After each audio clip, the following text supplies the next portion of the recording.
Welcome back to Grimverse History, where we uncover the strange and forgotten sides of history. Tonight's story leads us straight into the heart of Roman victory. This is a story about conquest, power, and what happened to royal daughters when their fathers lost everything. When Rome defeated a king, death was often considered mercy. But for his daughters, Rome had something far more useful in mind. You step into a stone chamber, lit by oil lamps. Outside, the city celebrates a victory. You are not a prisoner, but your fate has already been decided by men you will never be allowed to address as equals. If these quiet journeys into history help you rest, gently support the channel by liking the video, subscribing, and turning on notifications. Just a small signal that you're here with us, wherever in the world this night finds you. It is the 1st century BCE. A defeated king has been paraded through Rome in chains. But somewhere beyond the noise, his daughters wait, untouched by the blade, yet already claimed by victory itself. She was, until 9 days ago, Princess Cassia of Pontus, eldest daughter of King Mithraeus, a woman raised in palaces overlooking the Black Sea, educated in Greek philosophy and Persian poetry. You can still picture those palaces in your mind. White stone catching the morning light above dark water, betrothed to a prince of Armenia, whose kingdom would have doubled her father's power. She was the jewel of her father's court, the pride of his dynasty, the future queen of an empire that would have stretched from the Caucasus to the Euphrates. Now she kneels in stable filth, her ceremonial robes torn and stained, her hair matted with dirt and dried blood from a wound on her scalp that no one has bothered to clean. You smell the stable before you fully see it. Damp hay, animals, and iron. Around her, Roman soldiers move with the casual efficiency of men performing routine work, checking ropes, adjusting equipment, leading animals into position. They do not look at her. She is not a person to them. She is a component in whatever apparatus they are constructing. Through a gap in the wooden slats, she can see into the adjacent stall. Her sister Laodice, 19 years old, is bound to a post in the center of the space, her arms pulled behind her and tied so that her body is forced into an arch. Her face stray with tears she no longer has the strength to wipe away. Her sister Nisa, 18, barely more than a child, is in the stall beyond, similarly bound, her small frame trembling so violently that Cassia can see the vibrations from 30 feet away. You realize you are standing close enough to hear breathing, but too far to intervene. And in each stall, she can see what the Romans have brought. The horses, massive cavalry stallions, were reined, selected for size and temperament, held by handlers who know exactly what these animals will do when released toward a bound and helpless woman. She has heard of this punishment. The Romans called it many things depending on which commander ordered it and what purpose it served. Sometimes it was spectacle performed before armies to demonstrate the consequences of defiance. But always, it involved the horses. Her sisters are to be subjected to this. Leotus and Nisa, who have done nothing except be born to a king who dared to challenge Roman expansion, who built a coalition that threatened Roman control of the eastern trade routes, who won 3 battles before the 4th destroyed him, and delivered his family into the hands of General Lucius Cornelius Crassus. Cras, she memorizes the name, adds it to the mental ledger she has been keeping since capture. Information is the only weapon available to her, and she has been gathering it with the desperation of someone who knows that knowledge might be the only thing standing between her sisters and the fate being prepared for them. A man enters the stable. He is perhaps 50 years old, wearing the armor of a senior commander, his face bearing the weathered marks of decades of campaign. His eyes move over the scene with the practiced assessment of someone inspecting equipment, rather than witnessing the preparation for atrocity. This is General Crassus. She recognizes him from the surrender, from the moment when her father knelt in chains and was informed of the fates his children would suffer. The youngest first, Kraus says to the officer beside him. 18 is old enough, and her screams will help motivate the others. Nisa. They're going to start with Nisa. Cassia feels something shift inside her. The fear that has paralyzed her since capture does not disappear, but it recedes, pushed aside by something older and stronger. She has spent her entire life protecting her sisters. She taught Leodis to read when their tutors gave up on her. She held Nisa through nightmares when their mother died. She has been their shield against court politics, against the expectations of their father, against the 1,000 small cruelties that palace life inflicted on royals. Daughters. She will not stop now. General Cassus. Her voice comes out steadier than she expected, cutting through the ambient noise of the stable, drawing attention from soldiers who had been ignoring her. I would speak with you. Kraus turns, his expression shifting from dismissal to curiosity. Prisoners do not typically address their captors. If she can offer something of greater value, she might be able to redirect the cruelty to take upon herself what was meant for her sisters. What offer? Take me instead. All of it. Whatever you planned for them, do it to me. All 3 portions of punishment concentrated on one body. I am older, stronger. I will last longer. The spectacle will be greater. Krass studies her. She can see him calculating, weighing the entertainment value of what she proposes against the original plan. Your sisters are younger, he says. You feel the air tighten as he pauses, as if the stable itself is holding its breath. She is gambling now, mixing truth with fabrication, hoping that greed will override other appetites. Torture me, and you will get nothing. Accept my offer, and you will get intelligence that will make your career and wealth beyond what this campaign has already provided. She watches him process this, watches the calculation happen in real time. Romans are not sentimental, but they are ambitious, and ambition can be leveraged. The horse, he says slowly, you understand what you are offering to endure. You sense that this is the moment where the future fractures into 2 possible paths. If they are truly spared, if they are given safety afterward, genuine safety, not slavery, not being sold, not being given to soldiers, what would you consider genuine safety? Send them to Rome, to the household of someone who will treat them as guests rather than slaves. Let them live out their lives in comfort, even if it is comfort and exile. You realize she is no longer bargaining for mercy, but purchasing time and distance with herself as the currency. This is what I am buying with what you are about to do to me. Krass is silent for a long moment. Then he smiles, and the smile is worse than anything she has seen from him so far. You love them, he says. Truly love them. That is rare in royal families. Most would sell their siblings for an extra hour of comfort. The Roman punishment involving horses was not random sadism. It was calculated terror designed to serve military and political control. Rome's eastern conquests had created a problem. The kingdoms of Asia Minor, Pontus, Bithynia, Cappadocia, and Armenia were not like the tribal societies Rome had subdued in Gaul or Hispania. A captive queen could be ransomed and bear sons who might reclaim a throne. A captive princess could be married into a rival dynasty and legitimize resistance. Even in chains, royal women remained dangerous to Roman authority.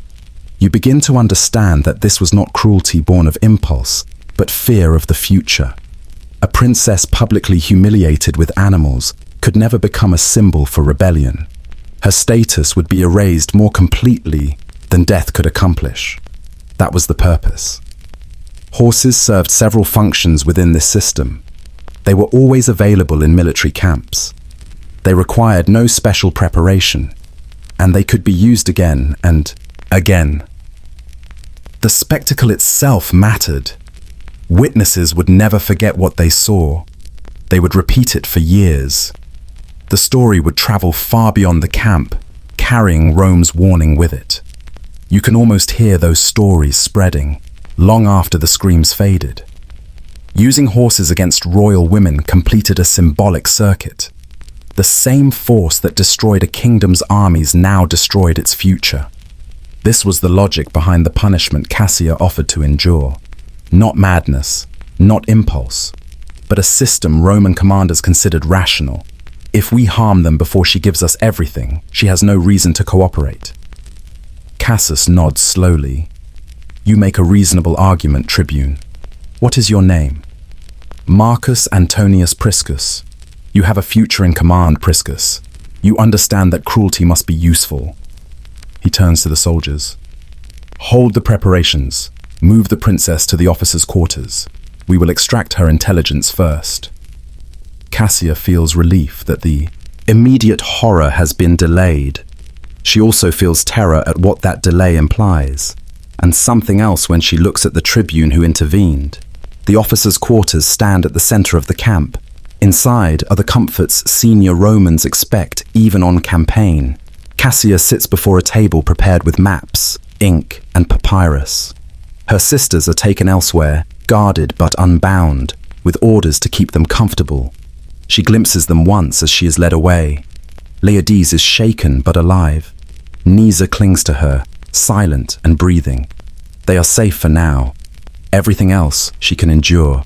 The hidden treasury, Priscus says. Start there. Cassia has prepared for this moment. For days she has assembled truth and fiction into a single weapon. My father kept 3 primary treasury locations. The first was beneath the temple of Poseidon at Kopi. You have already found it. I saw your soldiers loading the gold onto ships. Priscus nods.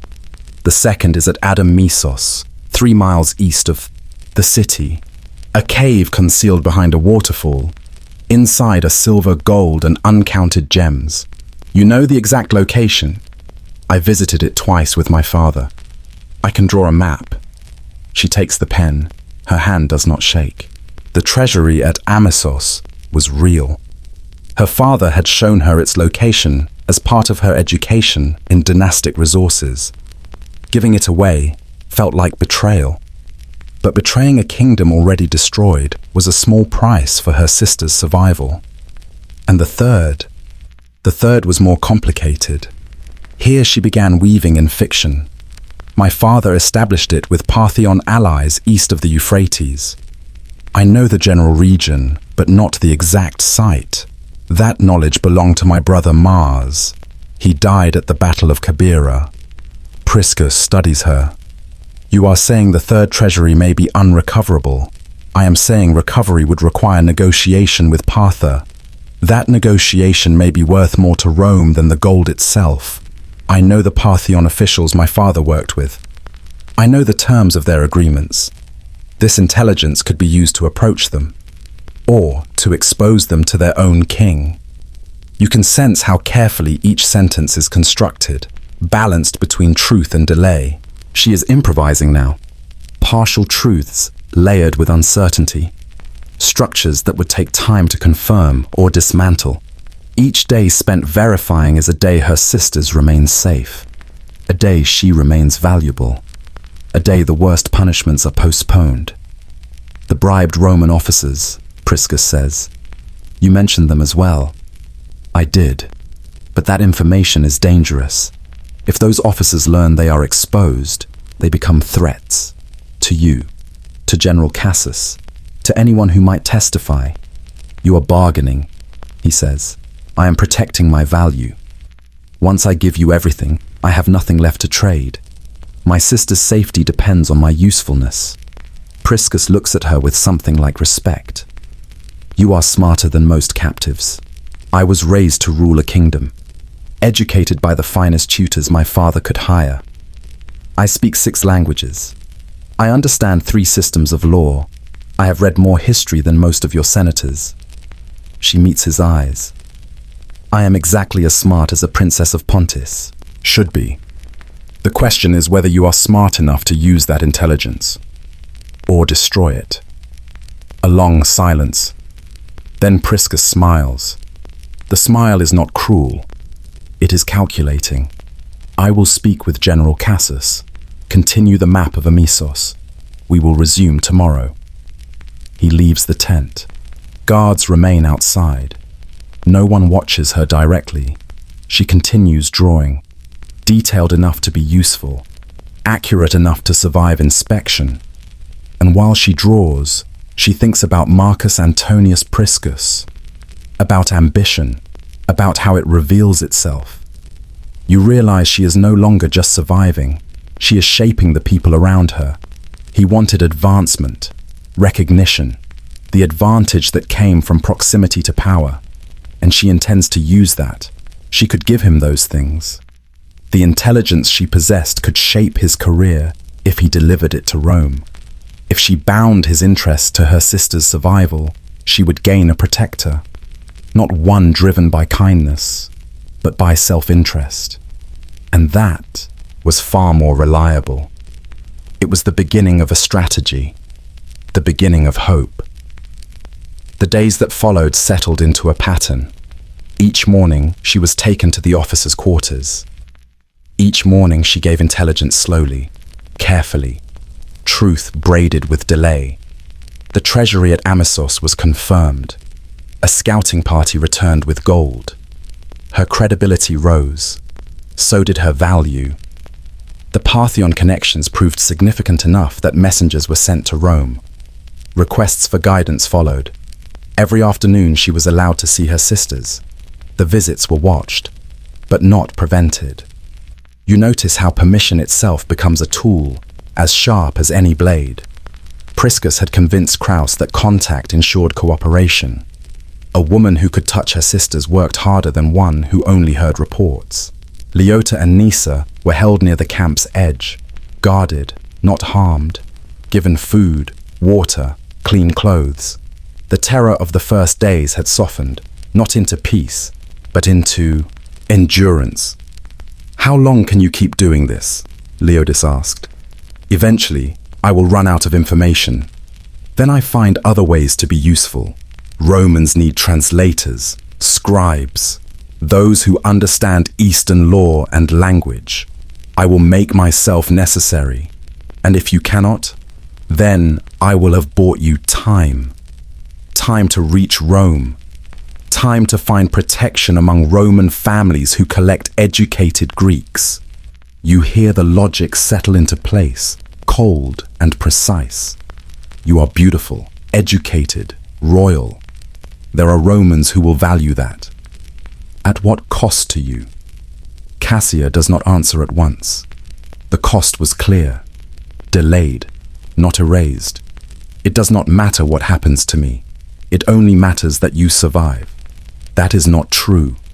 You matter, but not to Rome. And Rome decides now.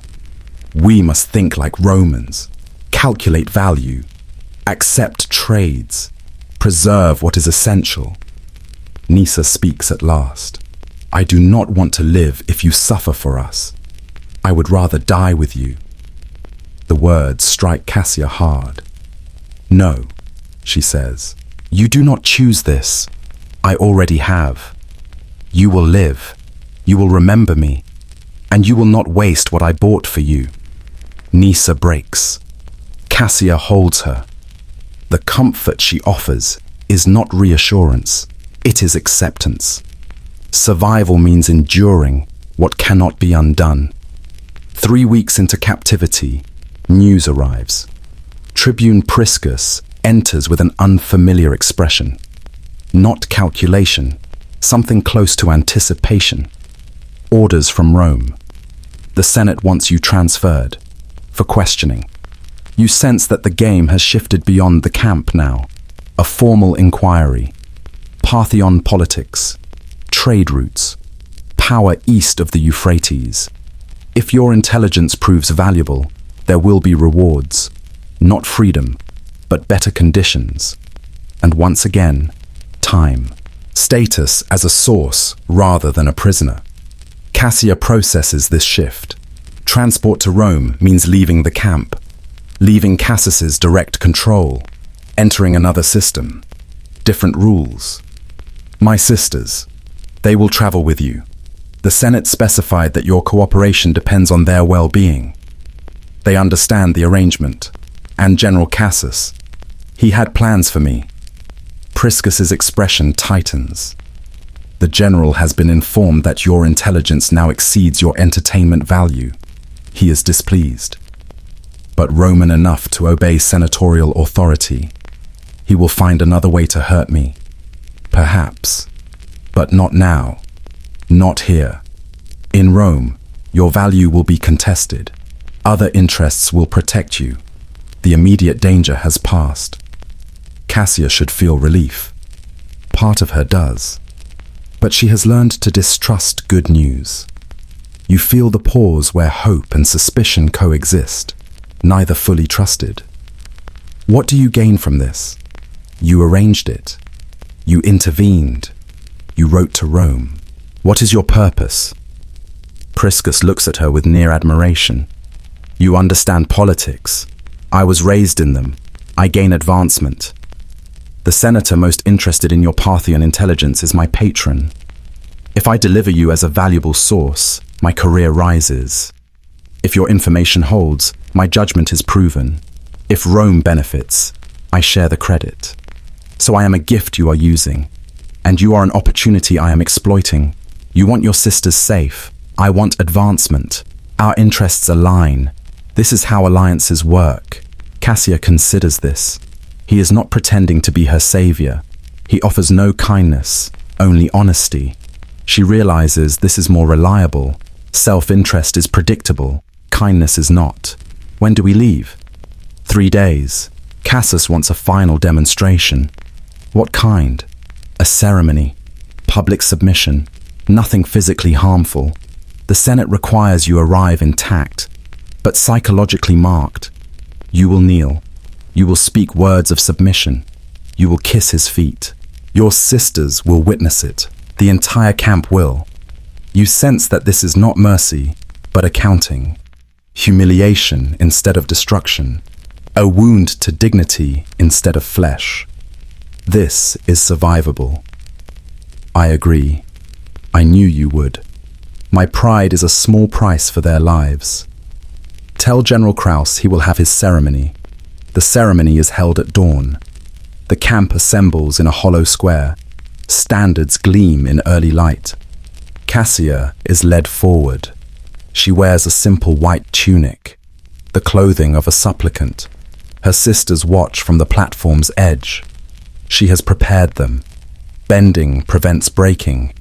Leodes understands. Nisa weeps, but she does not interfere. General Cassius stands above them, his armor polished, his expression satisfied. He has lost the punishment he wanted, but he has gained proof of dominance, and for Rome, that is often enough. Proof that Rome's power reduced even royalty to submission. Princess Cassia of Pontus, he announced, his voice carrying across the silent square. You stand before Rome as the representative of a kingdom that defied Roman authority, that challenged Roman power, that believed it could resist Roman will. Your father is in chains. Your brothers are dead. Your kingdom is now a Roman province, and you, the last heir of your dynasty, stand here to acknowledge the truth your family refused to accept. He paused. The silence spread across the assembled soldiers. Speak your submission.